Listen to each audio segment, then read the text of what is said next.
Hello mga kailong, and today itong Kia CD5, no?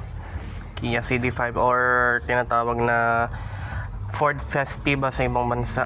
Bali itong unit na ito is hindi pumapasok ang gasolina sa kanyang mirror. Ayan, no? Dito sa kanyang mirror dito.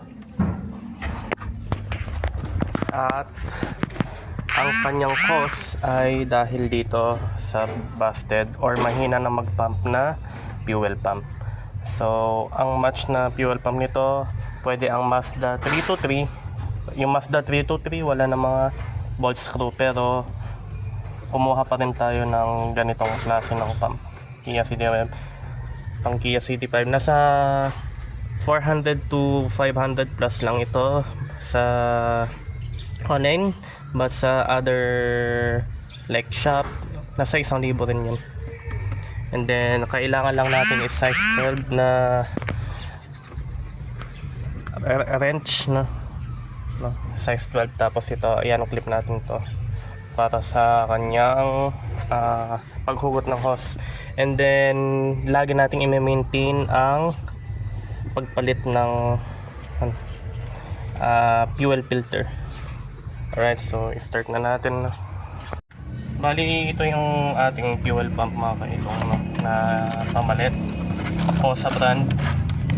Meron pa siyang libreng ito, kanyang gasket. At ito ang kanyang itsura. Ayan siya. So, dapat meron din kayo Meta Gray. Lilinisin yung kanyang lumang gasket. Ayan. So, ito yung nagpapump. Ito. Lagi natin panatilihin meron tayong fuel filter. So, kasi nga, luma na ito sa sasakyan. Hindi natin alam yung ganyang gas tank. Marami ng kalabang. So, ito lagi. Mura lang to, nasa 30 to 50 pesos lang to. Now, ito, alisin natin to. Ang kanyang air filter para ma-reach natin ang kanyang fuel pump. As we can see, no, itong kanyang air filter is stuck pa. Ayan siya. Ito, kakalinis ko lang nung kamakailan. So, na-access na natin ang kanyang linya dito. Now, kailangan natin ng flat screw para dito, para maalis natin ang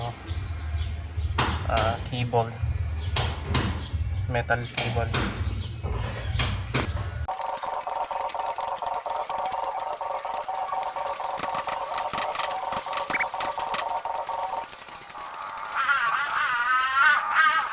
Sa taas, ito ang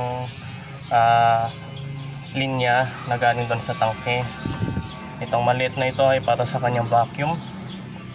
Ito, para sa kanyang vacuum. Tapos dito yung kanyang paglabas papunta sa carburetor.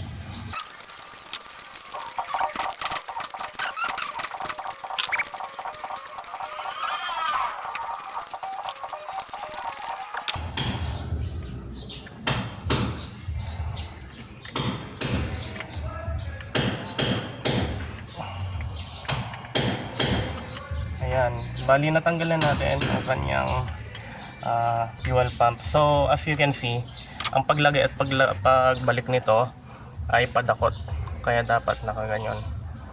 Ayan. May mga fuel pa na lumalabas.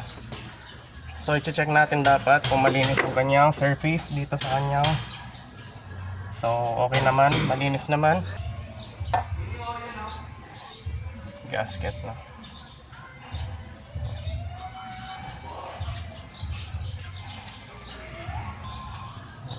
Ganito dapat siya.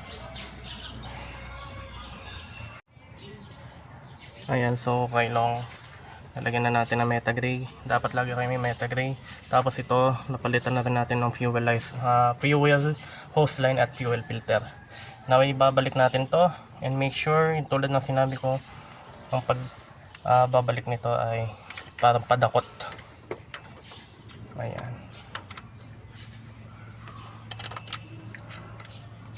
Kasi kapag mali kayo ng lagay, hindi nyo may lalagay. So, sensya na mga kailong, nahulog yung cellphone natin. Na-install na natin to. Bali, yun nga, make sure na walang uga, tapos nakasil yun doon. At ito nga, bago yung ating fuel line at saka fuel filter. And just to make sure all na sa way start natin na merong naipapump yan. Napapump na gasolina papunta dito sa fuel pump, papunta ang carburetor. Now let's check. So ito mga kailong. So cold engine. Ayan, so as you can see, meron nang nahigop yung gasolina. Tapos dito sa kanyang tawag dito, basta yun, yung kanyang sight glass sa kanyang gasolina ay nalalagyan na, pupundohan naman na. Ayan. Unlike kasi kapag kapag sira yung kanyang fuel pump, hindi naman na lalagyan ng gasolina itong kanyang sight glass. So namamatay-matay, titirik pa. So like now,